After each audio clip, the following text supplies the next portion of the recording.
Rusia dikabarkan telah memulai persiapan untuk kemungkinan konflik skala besar melawan aliansi Pakta Pertahanan Atlantik Utara atau NATO. Hal ini diungkap dalam asesmen terbaru Institute for the Study of War atau ISW sebagaimana dikutip Tribun News pada 8 Oktober.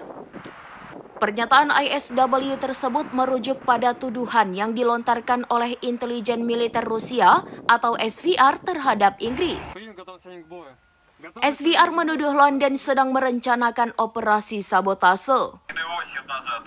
Intelijen Rusia mengklaim Inggris berencana menyerang kapal sipil, baik milik Ukraina atau pihak asing, untuk kemudian menyalahkan Tiongkok. Tiongkok sendiri dikenal sebagai negara yang mendukung operasi militer khusus Moskow di Ukraina. Menurut ISW, tuduhan kepada Inggris tersebut merupakan langkah Moskow untuk menyiapkan kondisi untuk konflik dengan NATO. Asesmen tersebut lebih lanjut menyatakan bahwa Rusia kini mempercepat fase penetapan kondisi informasi dan psikologis yang mereka sebut sebagai fase O dalam program persiapan menghadapi kemungkinan perang dengan NATO.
Download Tribun X sekarang, menghadirkan lokal menjadi Indonesia.